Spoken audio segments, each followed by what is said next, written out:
Pernahkah kita bertanya, kenapa setiap kali pendidikan kita dievaluasi, hasilnya itu justru membawa kita semakin terbelakang? Di saat negara-negara lain mempersiapkan generasi masa depannya dengan kreativitas dan pemikiran yang kritis, tapi kenapa sih kita masih terjebak dalam soal hafalan dan kurikulum yang itu-itu aja, selalu bergonta-ganti setiap pergantian menteri? Adakah yang salah dengan cara kita meniru pendidikan luar? Atau justru kita tuh sebenarnya lupa bahwa sebenarnya sistem yang baik itu adalah yang harus menyesuaikan realitas sosial yang ada, harus sesuai dengan kondisi kita sendiri.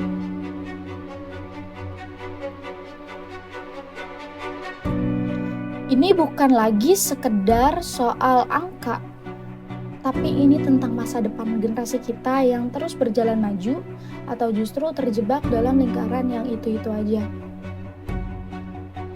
Stop senyum-senyum, karena ketika tahu nggak ada jalan untuk keluar lagi. Menguak sistem pendidikan Indonesia, kegagalan mengadopsi pendidikan luar.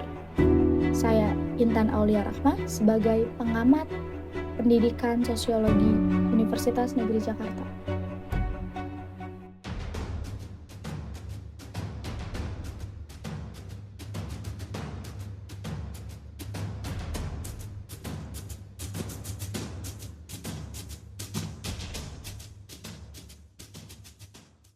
Menurut data dari Good States, pada tahun 2022, skor Indonesia dalam Program for International Student Assessment atau PISA mengalami penurunan drastis, yaitu ada di angka 69 dari 80 negara yang terdaftar dalam penilaian PISA 2022. For your information, PISA sendiri itu merupakan program penilaian yang digunakan untuk mengukur kemampuan matematika, sains, dan literasi siswa secara global.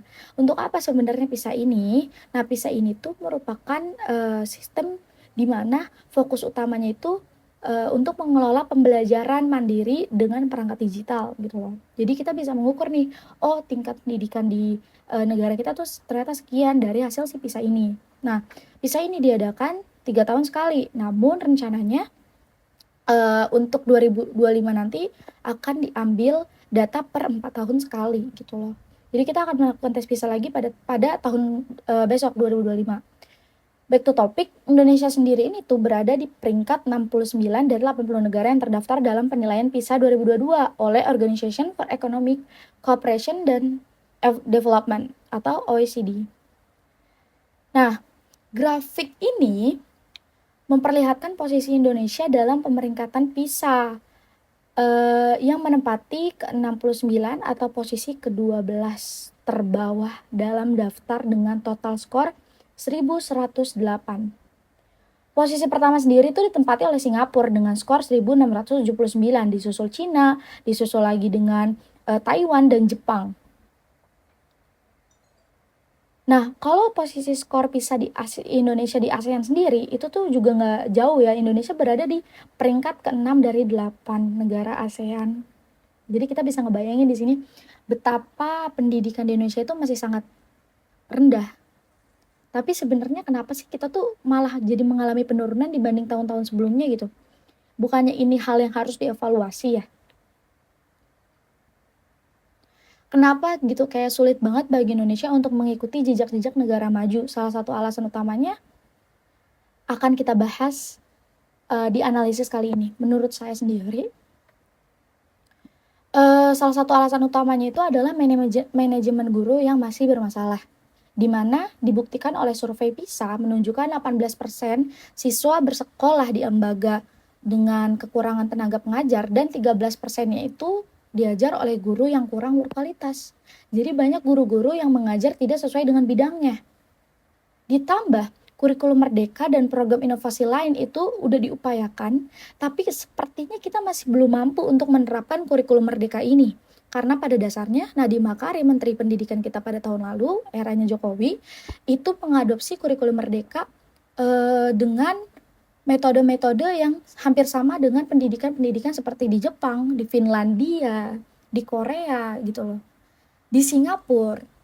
Kalau teman-teman nanti bisa searching sendiri bagaimana kritik-kritiknya, itu banyak banget kritik-kritik kurikulum merdeka pada eranya Nadiem Makarim ini. Nah, kenapa saya bilang sendiri kalau kurikulum merdeka itu sebenarnya belum cukup cocok atau sesuai untuk kita pakai sekarang? Karena pada dasarnya kita hanya mengadopsi output dari si kurikulum ini. Karena kita berpatokan pada negara-negara maju, di mana fasilitasnya sudah mumpuni, kesejahteraannya juga udah nggak timpang gitu loh. Mereka kesejahteraan sosialnya gitu kan, apalagi di Korea Utara, terus di negara-negara maju seperti Singapura gitu. Mereka tuh fasilitasnya tuh udah oke banget, apalagi Finlandia tentang pendidikannya kan. Sedangkan kita tuh nggak mempertimbangkan hal-hal modal yang kita punya. Ibarat katanya kita tuh pengen dapat emas, tapi modal kita sendiri cuma punya perak gitu loh. Gimana cara kita mau mendapatkan emas, tapi kita sendiri juga modalnya nggak seberapa. Nah, hal-hal ini nih yang mesti perlu diperhatikan oleh pemerintah sebenarnya, dan kita sendiri sebagai masyarakat yang juga harus berpikiran secara terbuka dan kritis. Hasil riset dari ini, saya pernah nonton di Malaka Project, Ferry Irwandi, dia tuh ngeriset kota-kota, salah satunya kota Malang pendidikannya. Nah, kota Malang itu ditemukan ada 10 SMA negeri yang tersebar, penyebarannya itu sekitar 8/10 ada di satu kecamatan. Teman-teman bisa bayangin 8/10 itu ada di satu kecamatan, di mana satu kecamatan itu ada 2 SMA negeri. Di mana kalian tahu sendiri kan, kota Malang itu kan lumayan gede ya, karena dia udah kota gitu loh, penduduknya udah banyak. Tapi kenapa berpusat di satu kecamatan doang gitu loh? Gimana yang masih kurang mampu dan emang diharuskannya yang atau cocoknya ya sekolah negeri, karena nggak ada bayaran apapun kan.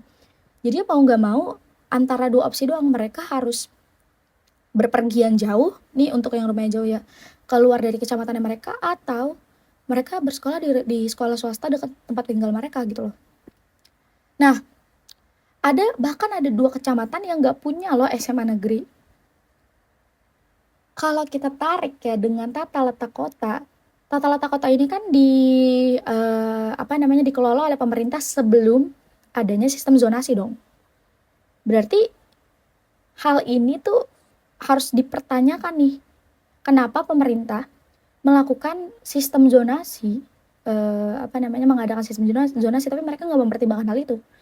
Sistem zonasi itu sebenarnya akan berjalan efektif ya teman-teman, kalau menurut saya sendiri, apabila nih, ini idealnya ya, infrastruktur yang mendukung, pemerataan yang mendukung, kualitas pendidikannya juga mendukung, guru-gurunya mendukung gitu, birokrasinya juga benar ya kan, pemahaman masyarakatnya juga semua sama, benar. Tapi semua ini bahkan nol besar. Akhirnya banyak yang praktik jual beli kursi, praktik KKN, korupsi-kolusi nepotisme, terus juga ketimpangan pendidikan, dan guru honorer lagi-lagi yang menjadi tumbal. Persoalan guru honorer ini tuh kayaknya selalu dibahas terus setiap kali pergantian presiden, dijanji-janjikan, tapi sampai sekarang nggak ada yang pernah terrealisasi. Banyak daerah yang bernasib tuh sama sebenarnya kayak kota Malang ya. Ini kota Malang sendiri aja begini gitu loh, gimana daerah-daerah yang terpencil gitu loh. Yang perlu kita catat adalah sistem pendidikan itu tidak sama dengan kurikulum, tapi kurikulum itu ada dalam sistem pendidikan, yang dimana dapat kita logikakan seperti sistem pendidikan itu merupakan tubuh manusia semuanya, seluruhnya, sedangkan kurikulum itu otaknya nih, metodenya. Kalau misalkan di tubuh kita ya, kalau teman-teman masih ingat pembelajaran biologi gitu, ada saraf sadar sama saraf gak sadar kan? Iya gitu. Itu tuh otak kan yang ngasih sinyal, oh gue mau gerakin tangan gue gitu. Nah, kurikulum juga kayak gitu. Kurikulum itu panduan, metode yang menjalankan sistemnya itu sendiri gitu loh. Nah,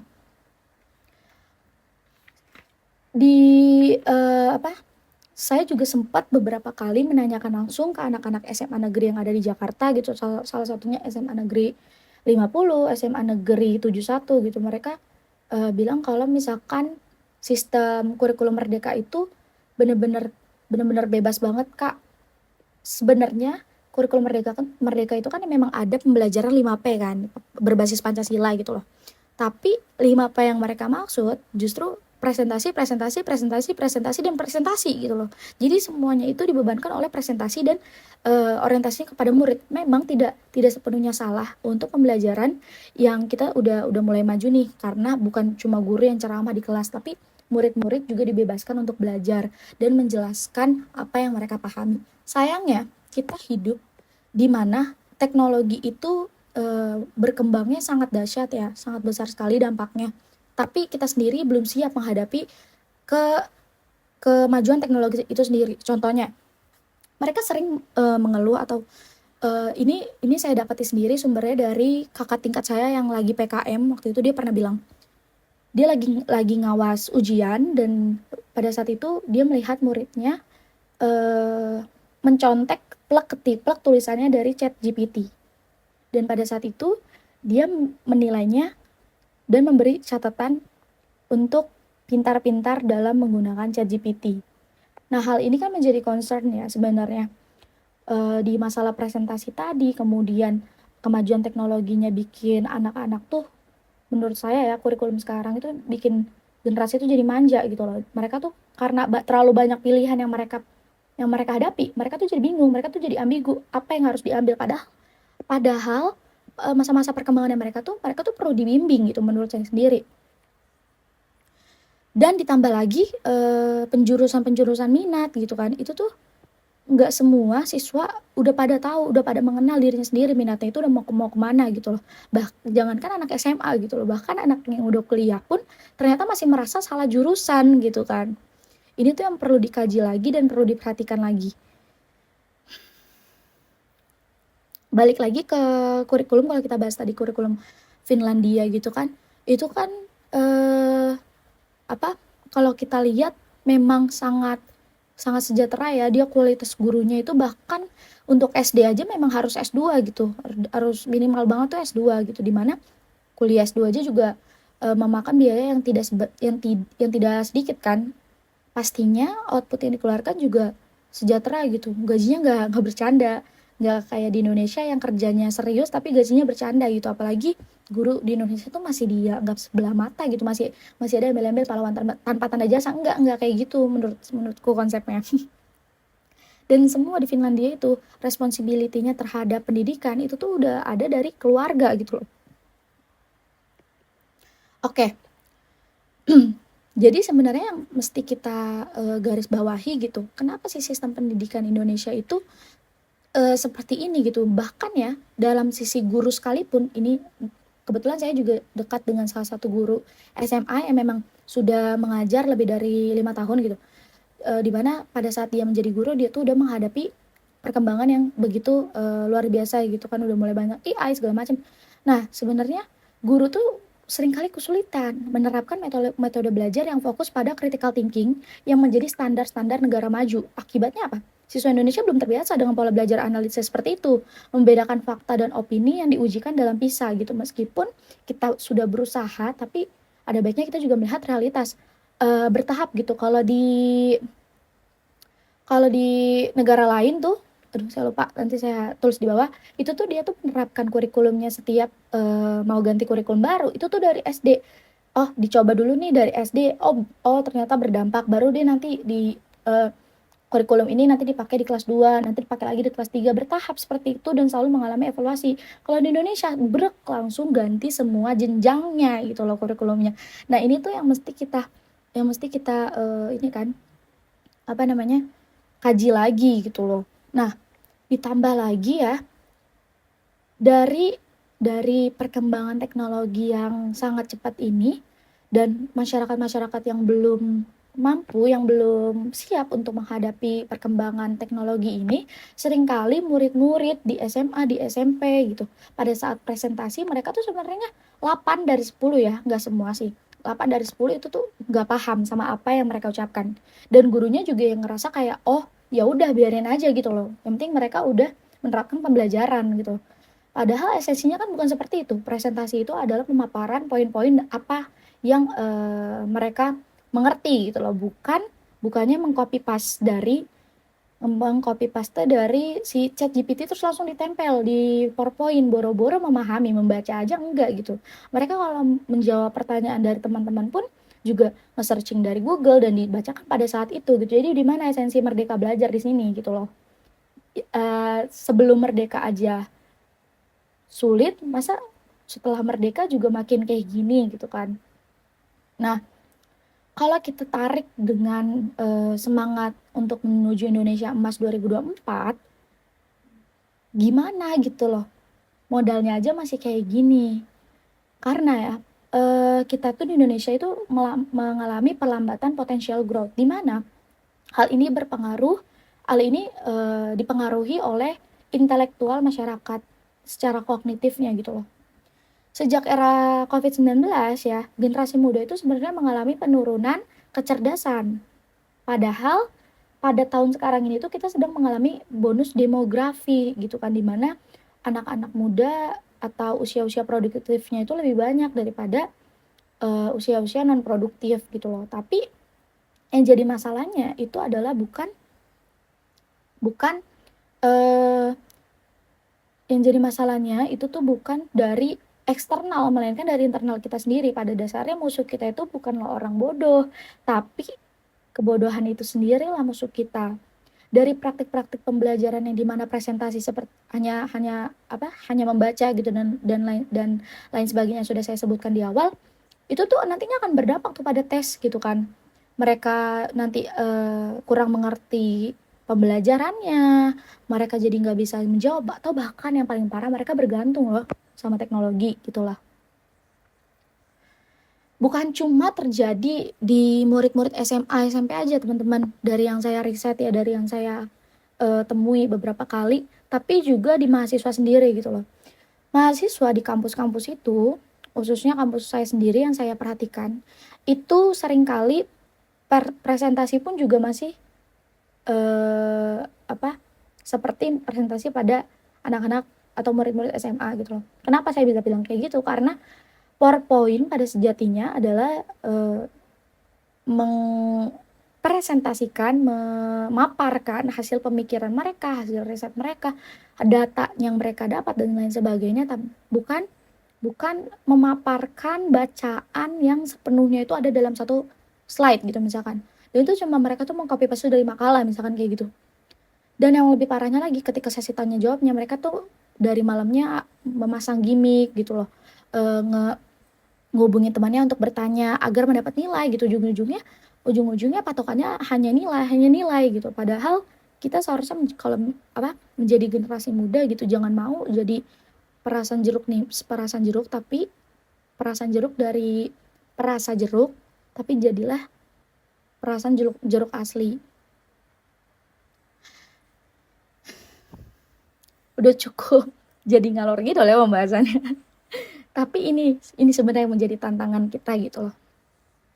Selain masalah kurikulum, lingkungan gitu loh, sekolah juga menjadi sekolah-sekolah yang aman juga menjadi tantangan yang besar ya, karena kasus bullying dan kekerasan di sekolah tuh masih marak. Contohnya nih, nggak usah jauh-jauh ya, misalkan ada teman kita yang lagi presentasi, terus ada anak yang mau bertanya, mereka tuh memusuhi itu seakan-akan kayak, udah deh lo nggak usah nanya, kalau nanya lo nggak akan kita temani gitu loh.